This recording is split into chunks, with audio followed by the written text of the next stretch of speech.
Hi, and welcome to Parascope, a paranormal podcast that's going to kind of cover the full scope of the paranormal. See where we went there? Scope, Parascope. We are at the Savannah Paranormal Museum. My name is Chris Susi, and I am the owner and archivist of the museum. And this is Justin Kent. I am the curator of said museum. Now, as we are building this museum and kind of completing its phases, we find ourselves conversating a lot about ghosts and demons and all the things paranormal. And I have spent my entire life sort of deep diving the subject, looking things up, reading books on the subject, and Justin has not. I have spent my entire life not doing that. Not on purpose. No. I just haven't. But now I'm in it and it's fascinating and I want to know more. And I was asking Chris how I could get to learn more and where I could find it. And I already have the best encyclopedia of paranormal right at my fingertips. That would be me. Oh, hey. So in any case, we decided that as long as we're going to have these discussions anyway, we might as well record them. And maybe it'll help other people who are just sort of casual ghost enthusiasts, sort of tiptoeing in the paranormal. I mean, everybody knows a ghost story and everybody has some exposure to the paranormal, whether it be through media or experience or just, campfire stories back when they were kids. So today we're going to start basically an overview of sort of paranormal and encyclopedic kind of approach. I think that the best way to do that is just go alphabetically. We're going to do each episode with a different letter of the alphabet. We'll get all the way through Z, and then we'll come back around and we'll do it again, each time discussing something that is pertaining to the letter of the day. Today's letter. Yeah. Well, thank you. I'm glad you're on board. We planned this out pretty well. Yeah, no, it's not like we just threw a camera up and decided to start talking. That's ridiculous. Nobody would do that. No, that's not the way to do these things. Today's letter is the letter A. We're going alphabetically. So, aardvarks. I don't have a lot of paranormal stories about aardvarks. I wish I did, because it's kind of sad to think. And I'm sure there are. I'm sure there's a phantom aardvark out there that creates all kinds of havoc. That would be amazing. There's gonna be. Isn't Arnold an aardvark? Arnold is an aardvark. That's fairly paranormal because he's like a human aardvark. Does not look like an aardvark. He does not. I would not guess by looking at him that he was an aardvark. They had to tell me. Right? Mm-hmm. I mean, that's the thing. It's like, I would have thought that he was some form of stunted giraffe. That is or something a little weird koala or something. Yeah. As far as A words go, A word. Prepare for rabbit trails and plenty of them. The one that immediately comes to mind when speaking of ghosts is apparition. Apparition. And apparitions are generally viewed as a full-bodied representation of a spirit. It is a very rare occurrence to see an actual apparition. An apparition is a visual sort of confirmation of a spirit present. Sometimes they'll show up in photographs. Sometimes they'll show up at famous and historic sites. People will see them. And we use that term apparition as a class of experience. When you see something, you see a full apparition, you are actually witness to a very rare event. It is not in the realm of normal. And the way that ghost hunters sell it is that everything is going to end up in an apparition. You're going to see a ghost. Seeing a ghost is a rare.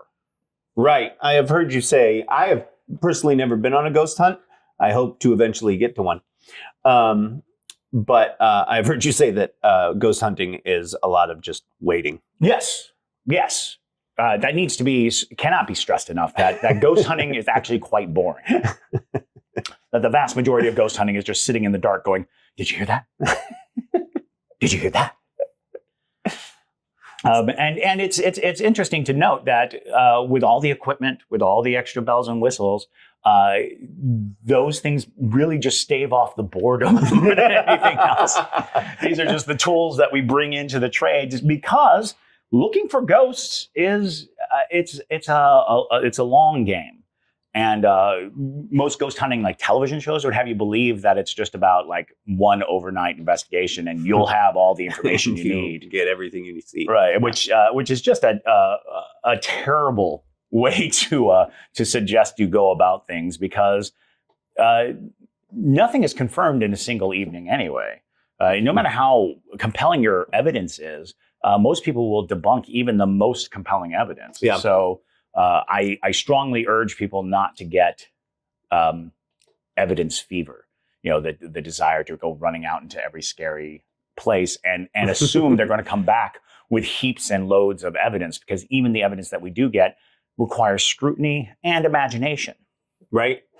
So apparitions, Yes. are ghosts. Yes. Exclusively.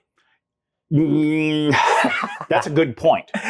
So an apparition is what appears to be a formerly living person, but some people will see apparitions like angels. Oh. Some people will see apparitions like demons. And so it's really just that visual component of a fully formed spirit that you see. And that really brings us to like the myriad of definitions of ghosts. This is one of the reasons why ghosts are so hard to research and so hard to find, is because so many people have different definitions of what a ghost actually is. Because some people think of a ghost as, we walk around in flesh suits, and when we die, the flesh suit falls off, and then there's this perfect representation of us. That's the ghost. That's the spirit.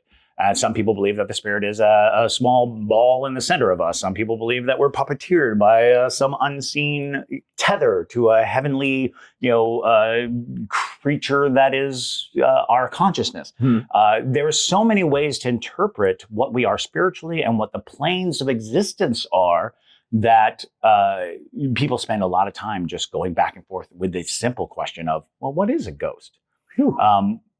And an apparition has kind of the same notion, where it can fall into a bunch of different categories. But for the sake of most conversation, an apparition means you've seen an entity physically, like with your eyes. Not it was physically there, but you were able to see it, or you captured it on film, and people can recognize it as a body. Okay. It's like, oh, that's an apparition. So it is a term used in paranormal fields to sort of signify that there is something specifically supernatural in the form and shape of a person. But the good question, is it always a human being? That's open to interpretation, but I do believe that anything that appears and you can identify it, but you're really looking at a spirit or an energy in the shape of a being, it could be that you're looking at anything from demon, angel, tulpa, egregore. There's so many words that people use, so many things out there. So I would say that an apparition is a visual confirmation of supernatural activity. And isn't there some famous, maybe not famous, story of a man in Germany whose grandfather appeared to him as a dog? Is that a thing? So yes, now we're getting into a totally different form of. That'd be an apparition, though, even if it's a dog. Well, or it looks like a dog. It'd be a full body dog apparition. Kind of, however, and this is another really good question, because what you're dealing with there is now spiritual communication.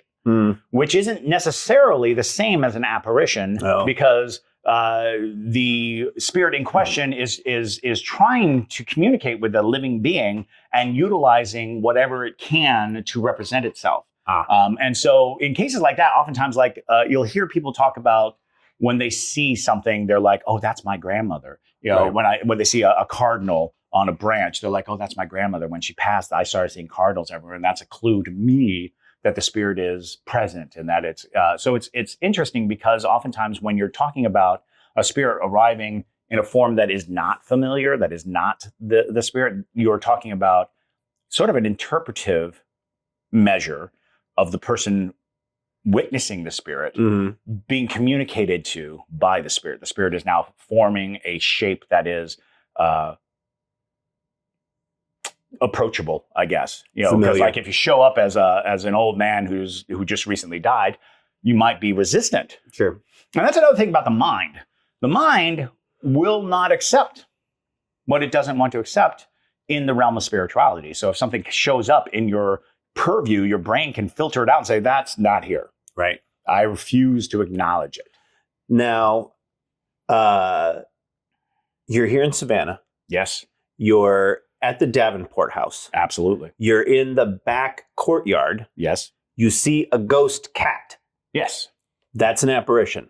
That is an apparition. That counts. That Okay. counts. That counts because it is a representation of the spirit that is considered to be a cat. You're Okay. seeing a dead cat. In the case where a person comes back resembling an other item or animal, you're kind of now dealing with like spirit communication, which while apparition-like, and you can suggest it's an apparition, it is actually more about how your brain is translating information from the spirit. Or you're seeing a dog that your uncle grabbed hold of and rode into your life and was like, listen up, I'm a dog right now. And this is what I have to say. Because that's my best German accent right there. That's really good. Yeah, it's solid. It's solid. it It's changes- Hogan's Heroes Oh, yeah. level. It also changes when it comes out of a dog's mouth. Yeah, that's true. Imagining that it's a dog saying that. That kind of covers that apparition. Another word that is very close to apparition as far as alphabetically is apport. An apport. A-P-P-O-R-T. An apport. An apport is a physical item that seems to manifest out of nowhere. Mediums oftentimes would cite this kind of activity where a physical object would either disappear or appear out of nowhere, and this would be a sign of tremendous psychic and supernatural effect. We actually have an apport in the museum. It's The turtle. It's a small turtle.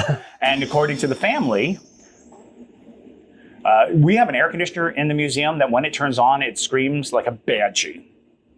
And every time it happens, every time we jump.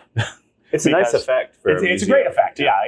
You're walking around looking at haunted things, and then all of a sudden this comes out of the ceiling, and you're like, "Oh, I couldn't have planned that better." Anyway, we do have an apport. A family claims that this turtle would disappear for a period of time and reappear in different places. They put it on cabinets, and it would show up in bedrooms, and that's kind of an interesting thing because there are many stories that involve these material items disappearing and reappearing, and that is what an apport is. It's something that has moved. Yes. Okay. Okay. We also have in the museum a deck of cards Yes. that were used as conjuring cards, Yes. and a woman has tried to throw them away numerous times, and they always come back. That is apport. That is an apport. That is an apport. Okay. That is apport activity, because and it goes further because in one story she set them on fire. Yes. She set them on fire, and they reappeared in her life. Yeah. And so we have these in here. We have not attempted to set them on fire. We have not. I would be interested if we took one card out of the deck And just and set just it put on it somewhere else and Oh, yeah. see, See if it comes back if or it'll it goes go back. away. Yeah, it goes away. Yeah. Yeah, I always check to see if they go back to this Oh, woman. Sure. They haven't yet. No. But we have all sorts of protections here. We do have a lot of protections, and that's something that oftentimes comes up in question. So, amulet. There's a good one. There's an A word. Amulet. We actually have an amulet that we got from Thailand specifically to stop a roving spirit that is trapped in a kuman thong. For those of you who don't know what a kuman thong is a kuman thong means golden child or golden baby, and it is basically originally they would if a child was miscarried or stillborn, they would roast the fetus and then cover it in gold. And then you would be tasked with taking care of the golden baby, the golden child, and that would give you fortune. And it basically represents the life that would have been. And if you treat it well, then the good fortune of the child's life would come onto you. But this particular Kumintang was unsettling to say the least. To say the least. And Disturbing. we basically were told by a psychic that there's a dangerous entity attached to it, and we needed to do something to stop it. And the most interesting thing about it was when we opened it, it had a stench, Oh my gosh. a smell, and it was like wet mud and rotten meat. It smelled like death. It just smelled like death. and it was permeating, and we couldn't even go into the room that it was in for a while, and we had to air it out, and we were like, God, this is terrible. You know, how are we going to display this? But when we got this amulet that was made of 100-year sacred herb, we put it in the case with it, and that smell went away immediately. Gone. Like right that moment I set it down, it was like, do you smell it anymore? Yeah. That was eerie and bizarre, but we feel a lot safer. We do. Yeah, we do. We feel that was an indication that this amulet was doing its job. So an amulet is, of course, a pendant of some type, or any type of worn, usually around the neck, token that either wards away spirits or draws in luck. Usually amulets are positive. They are protective. They are about imbuing the wearer with certain properties. I'm sure there are many stories of cursed amulets out there, but usually when you're speaking of an amulet, you're talking about a protective or a security feature that you can do spiritually. So yeah. Another A word that just came to mind is abominable snowman. Yes, the abominable snowman, which as a child I had such a hard time saying. Yes. Abominable. And we all know that the abominable snowman, I don't have any problem saying it at all, is from Looney Tunes cartoons. I will pet him and I will hug him. I will hug him and pet him and call him George. We were going with the Bumble from from Rudolph the Red-Nosed Reindeer. The abominable snowman is basically a Far East Sasquatch. It's a snow Bigfoot. Snow Bigfoot. And a polar Bigfoot is kind of fascinating to think about, is that cultures all around the world have some form of this sort of missing link kind of creature, this hominid, furry, ape-like humanoid that sort of lives in isolation. And people have experienced and run into this thing on the regular for ages. It would make sense if the Bigfoot was not a singular thing, but a species. Right, exactly. That there would be different races, different kinds of subspecies. Just like bears. You got your black bear, you got your brown bear, you got your polar bear. Right, there you have it. He's a polar squatch. Polar squatch. The polar squatch. And it's fascinating to even think about the fact that whenever you have diverging cultures that do not have any connection to each other, having the same entity apparent, and a lot of people are quick to suggest that we live in a world where we would have seen these things by now. We would have caught them. Right.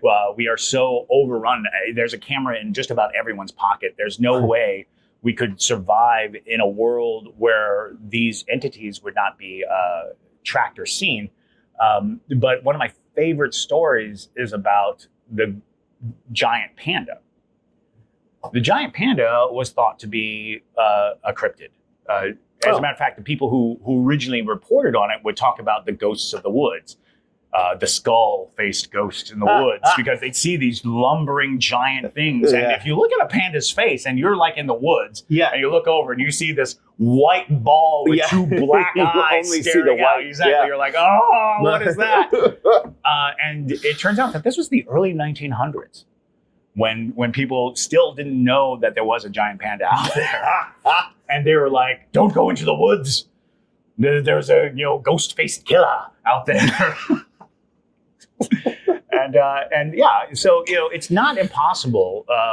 Another thing that I always cite is there are hundreds and hundreds of missing planes that have crashed in the woods here in America that have never been recovered because they couldn't find them. If you can't find a 20-ton shiny piece of metal in the woods, it's possible that you'll miss the 8-foot hairy camouflaged thing. Yes. Who doesn't want to be seen? Yeah. It's conceivable that we're missing a lot of things because people tend to believe that we've paved over all of America, but the truth of the matter is there's so much wilderness, so many things. And if you've ever really looked at a map, you could see that there's just wide stretches where things that have never been touched by man conceivably are. So yeah, the abominable snowman, hard to say, but fun to think about. Polar squatch. The polar squatch. Polar foot? Polar foot. Pole foot. Polar foot. Snowfoot. Snow foot. Well, that's my first lesson. Yes, and our there we go. First podcast. That is our first podcast, and tune in, and we will go through the alphabet. And when we get to the end, we'll probably just start all over because there are many, many things to cover, and we will just kind of take them from the top of our heads. Somebody tells me I'm going to have a hard time with some of the letters. It's not every letter has an abundance of things. But thank you so much for joining us. We are at the Savannah Paranormal Museum. You can come by and visit us. You can visit our website at www.savannahparanormalmuseum.com. And you can follow us on any of our socials, TikTok and Instagram and Facebook, all under Savannah Paranormal Museum.